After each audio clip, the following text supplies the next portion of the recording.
pleased to be joined by two-time PGA champion Rory McIlroy. Rory, welcome back for what is your 13th career PGA Championship. And you're back on familiar ground, some good memories, I would imagine. Looking back at that win in the context of to the moment, the longest golf course in major championship history, only to be bested this year, and one of those highest scoring averages on that Friday. Was that about as good as you can play that week 9 years ago? Yeah, it's up there. You know, and it's funny, I wasn't playing very well coming into it. I think I'd missed like 4 of my last 6 cuts. Played okay in Akron the week before, finished like 5th. But sort of got here to this course, and you know, some weeks you just have a good feeling. Some weeks you just sort of go with it, and that was one of those weeks that it felt good. And yeah, I got off to a good start. I took advantage of the benign conditions on the first day, and probably the best round of the week for me was the Friday. As you said, I think the scoring average that day was 78. I think I shot 75, which I was delighted with. And then, you know, obviously played really well over the weekend. But yeah, you know, it's 9 years ago. It seems longer ago. You know, it seems like there's been a lot of time that's passed, and I feel like I'm a different person and a different player. And it's you know, it's a different time of year. Probably going to be a different wind than we played in than the last time. So it's going to play like a completely different golf course. So, you know, I played great here last time, obviously, and you know, won my first PGA and my second major. But just because I did that doesn't mean that you know, I'm going to find it any easier this week than anyone else. It's a really tough test, especially when the wind's blowing like this. Those last few holes out there are brutal, and it's going to be a great test. And but yeah, look, I've maybe got some better memories and better vibes here than most of the other guys do, and that's obviously nice, but I'm not sure it's going to enable me to play any better. But you know, it is nice to be back. Good. Let's hit the floor for some questions. Let's start out with number 7 here. Hey, Rory. I'm just curious, like, on a windy day like this, you know, there's a lot of wind, there's a lot of factors, you may be going through a lot of numbers. How do you, when you're on the course, like, clip out of that mode and then focus on, like, the shot at hand? You know, once you pull the club, you step into the shot, suddenly you have to put all this thought that you've just gone through to the side. Like, what's that process like, and how do you do it?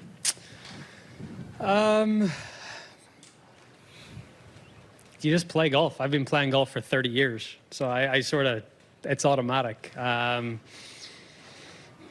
don't really think about it. I get the wind, I get the number, I try to visualize what I'm going to do, and then I try to replicate what I have just visualized. I think in practice rounds as well, I try to keep my focus by playing one ball and by trying to shoot a score and by trying to get into, you know, just get into play mode a little bit.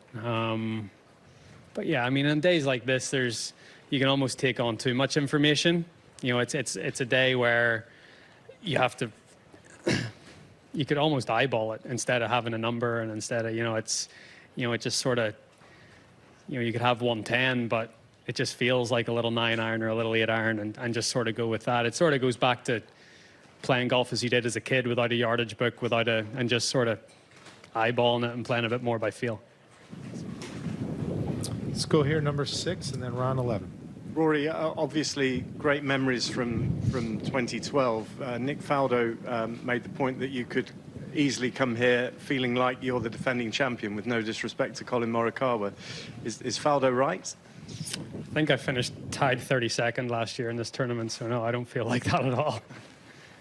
But equally, just, you know, reflecting on what happened last time here, how different a golfing challenge does it look? Obviously, different time of year, weather conditions. It was soft last time. How different is it this time? It's different. It's a different time of year. I think one of the biggest differences that I've noticed is it's not going to be as easy around the greens as it was last time. Last time in August, it was hot, humid. The Paspalum was like really strong and dense and lush. So the ball would just sit right up on top, and it was so easy to just get your lob wedge out, clip it, spin it. So I felt like around the greens last time was a lot easier compared to you sort of, a few of the lies this year, a little more bare, a touch linksy in places, especially with the wind and the dry weather. So I don't think it's going to be quite as simple as it was around the greens like last time. And that's, I mean, the one thing I remember about being here the last time is that's what I did so well. I chipped and putted so well that week, and that's what won me the tournament. I scrambled well, and it's, you know, if the wind keeps up like this again this week, that's what you're going to have to do well, is chip and putt well. But I think you're going to see guys playing a lot of different shots this week than maybe you saw back in 2012 around the greens. Ron, 11. Rory, first of all, was there a proper celebration after Quail Hollow? And what did that do for you now that you've had time to reflect on it, getting that win? No. No, I got on the plane at about 7:45 on Sunday night, got home probably around 10. And that put Poppy to bed, and I took a shower and went to bed myself. I was exhausted. So not really. My mom and dad came around our house on Monday just to see me, but like, no, it was sort of I took a couple days off at the start of the week, actually, because my neck was still a little stiff, and I wanted to just make sure that cleared out, and then started to practice a little more on Wednesday leading up to this week. But no, like I said at the time, it was a great start. It was a great sort of validation that I'm working on the right things, but it was, you know, it was just a step in the process. It was wonderful to get the win, but even if I had came away from Quail without winning, I think I still would have been very encouraged with the sort of golf that I played. Let's go to number 8. Rory, I know you won at Quail, even though you probably didn't have your best driving week and missed a lot of fairways. Can you have that kind of game and success here on this course if you don't hit it in the fairway? If I don't miss from inside 6 feet this week, I'll be okay. So yeah, but I didn't drive the ball particularly. I didn't drive the ball badly at Quail. There's a lot of crosswinds and there's a lot of dog legs, and the fairways play half of the width of what they actually are. So there was a lot of tee shots that I hit good shots, but they just missed the fairway, or, you know, I hit like 3 tee shots on 14, the drivable par 4 that go into like a greenside trap or whatever, and they're missed fairways. So, you know, if you can't really read too much into the stats. Yeah, I didn't drive at my best, but I certainly didn't drive it all over the lot. I actually hit it pretty well, but yeah, this is a golf course you need to put the ball in play. But you've got pretty wide fairways here. I think, you know, visually, like all Pete Dye courses, it's pretty intimidating off the tee visually, but then when you get up there, you realize you've got quite a bit of room. And, you know, I've always, you know, I remember back in 12, I liked it because there's a lot of targets on the horizon here that you can pick out and really focus in on your targets. Even if you're maybe hitting into a big expansive fairway, you can pick out TV towers or houses in the distance or trees, and, you know, that makes it a little easier. Let's go to number 9, Bob, and then we'll zoom out for a few. Hey, Rory. Just curious your thoughts at this point on the Olympics. It's obviously going to not be the experience that everybody would have hoped, and I wonder if that impacts your thinking at all about it. I've had some players that have bowed out, maybe more for scheduling reasons, but still. Yeah, no, it's certainly not going to be the authentic, you know, Olympic experience that you would normally get. But it's the times that we're living in, I guess.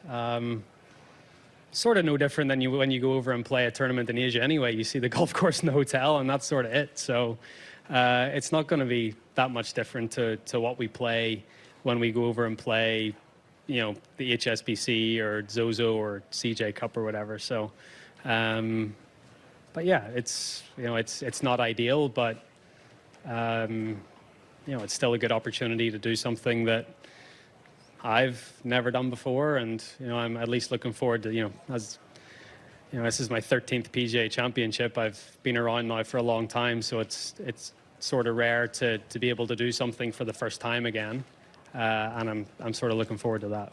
All right, let's zoom out to Daniel Rappaport. Daniel, you're with Rory. Go ahead, sir.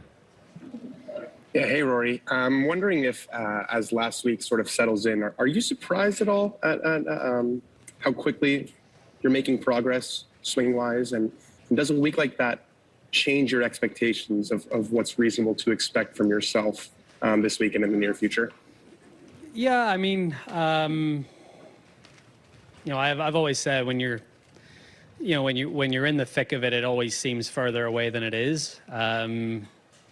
And I guess the big thing that I was really encouraged with at Quail Hollow is, it's my first time really getting myself into contention in a while, and to have those thoughts and movements sort of hold up under that pressure, trying to win a golf tournament, coming down some really tough holes. That's what I was really pleased with. The 2 shots on 16, the tee shot into 17.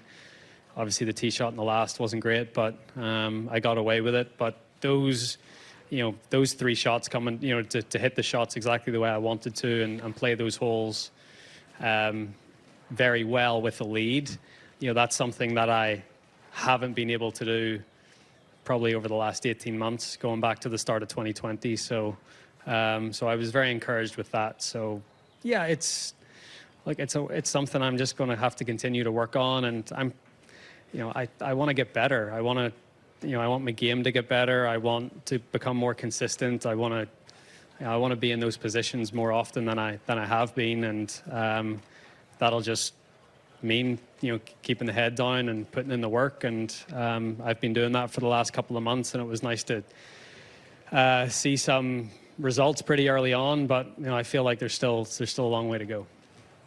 Another Zoom call here, Roy, from Dan Moriarty. Go ahead, Dan. Rory, you mentioned your win here in 2012 feeling like a lifetime ago. How much has your life changed since that win? A lot. Yeah, a lot's changed. I'm in a completely different place in my life. Yeah, everything's changed, really.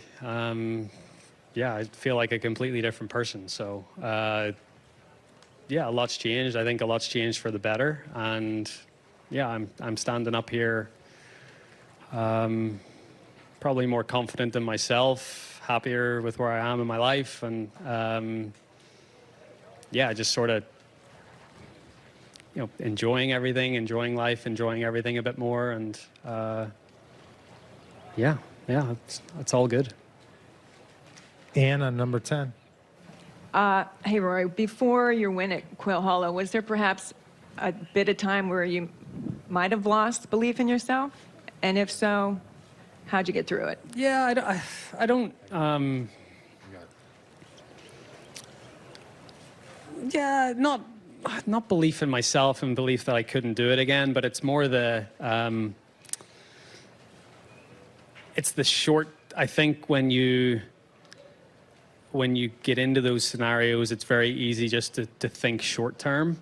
Think of quick fixes, think of, okay, what can I do to try to get this better for next week, or where you really have to take a step back and try to look at the big picture and be like, okay, what do I need to do to, be in the place I want to be in 6 months' time? And then that takes pressure off yourself. You're like, okay, this is a gradual process, and sort of take it step by step. I think when you're in that place of searching, it's all very short-term thinking, and instead of just thinking of the long term a little bit, seeing the bigger picture, and that's sort of really what I've tried to do. And that's why I keep saying that this is, Quail was awesome. It was great to get a win, but I'm thinking way beyond that, and I think that's why, it's funny when you sort of think that way, something like that just sort of happens to fall into your lap. So it's almost like the less you try, the more things sort of go your way. Let's go number 8, Derek. Rory, just following on from that, you said, how would you characterise your feelings then going into this week? I mean, you said in your opening remarks, some weeks you have a good feeling. Where would you be going I'm into happy this with one? where my game is. So I guess if I go out and play my game and do what I know that I can do, then, I can see myself shooting good scores on this golf course. So that's sort of where I'm at. Whether that means I win or not, that's partly up to me, but that's partly on how the other 155 guys in the field play as well. So I just got to go out there, play my game. And if I play my game to somewhat, close to the best of my ability, I'm sure I'll have a good chance. Does that contrast with before the Masters, mentally? Yeah, different. Very different. I was, I went into the Masters searching and, feeling like I was somewhat on the right track, but still hadn't seen any progress on the golf course. Had seen some progress off it and on the range, but then trying to get it onto the course was still, I was in that transition period. And then just having those extra couple of weeks after Augusta to work on some more stuff and then go to Quail Hollow and start to see some, good shots under pressure. And, I was like, oh, this is, feeling a little more comfortable. And so, yeah, just more comfortable, I guess, with everything. All right, let's do a couple more in the room and a couple on Zoom, and we'll be done. Number 7, please. Yeah, you made a point after Quail Hollow to kind of highlight Harry's role in helping you keep a clear head on number 18. Yeah. I'm wondering just how your guys' relationship as player caddy has changed or developed the last few years.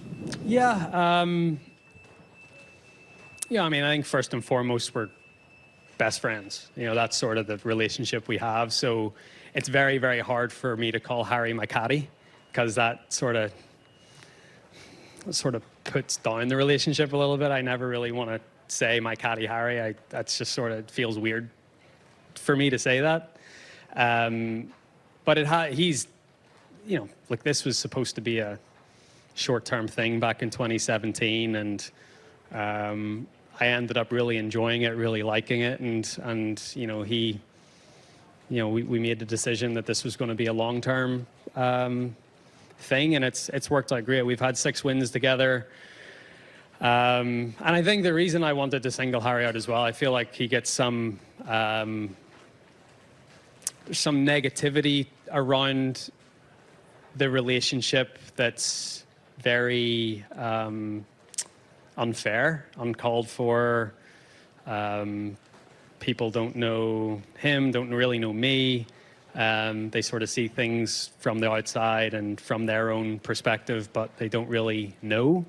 So I wanted to make a point of, Harry was 100% the person that told me not to hit that ball in 18 in the creek, and if it wasn't for him, I probably would have lost the tournament because I'd be probably still trying to hack it out of there. So, but I'm like a dog. If I see a golf ball, I want to hit it. Or, I'm like, it's there. It's like someone puts a football in front of me, I'm going to want to kick it. So I saw the ball, I wanted to hit it, and he's like, let's just think about this. So that was the reason I wanted to single it out, because it was a big decision, and he kept a cool head when maybe I wasn't in the best place. And because of that unfair criticism that I think he's gotten over the last couple of years, I wanted to just make a point of, we know what we're doing out there. If, it's all these armchair critics or, Him being your friend, is that where the criticism kind of stems from? I mean, you'd have to ask the people that are criticizing, I think. But it certainly comes from a place of me being his friend, of wanting to stick up for him, because I know all the criticism is unfair. 3, you. Rory, you spoke about the crowds at Charlotte, and I think you said that you needed this. There's obviously big crowds here this week, and you spoke last year about struggling a bit with no one there. How would you articulate to someone who wouldn't understand what a difference it actually makes to go from, you had crowds watching you as an amateur golfer to nothing at all at the top of the game? How different and difficult was that? Yeah, it's funny. Like, ever since I was 16 years old, I've had thousands of people watch me play golf pretty much every time I teed it up.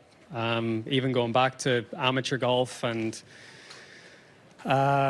so then not having that, playing in that environment for 14, 15 years, and then sort of going the complete opposite it's just different. It's like I said at the time, it was like playing practice rounds, and it's easy to lose concentration, and like it's everyone's used to a certain environment, to whether you work or whatever you do, and it's a bit like I watched the Champions League semi-finals a couple of weeks ago, and those guys playing that for the first time in their careers, and they're playing in an empty stadium. I mean, that just must be terrible. Like, that's not at all how you dream of, being in a squad like that and playing in a massive game. You want to play in front of people and you want to feel that atmosphere. And, it's unfortunate that in these times, a lot of people don't have that experience, but I am glad that we're getting back to some sort of normality. And when you hit good shots and hole putts, there is claps and roars and encouragement. And, I feel like that's all a part of tournament golf and competitive sports at the highest level, and just happy that that's starting to come back. Was there maybe occasional annoyance or irritation at spectators before that you would now not care Yeah, about? I mean, love the mashed potatoes guys. Again, it's like, I don't even care about the stupid comments anymore. I'm just happy that everyone's back here. Zooming out to Brian. Brian Keogh, go ahead, sir. Yeah, Rory, just wondering, what were you seeking when you reached out to Bob Rotella, and what did you get from that chat that you had with him? And just following on from that, what? Go ahead. No, I'd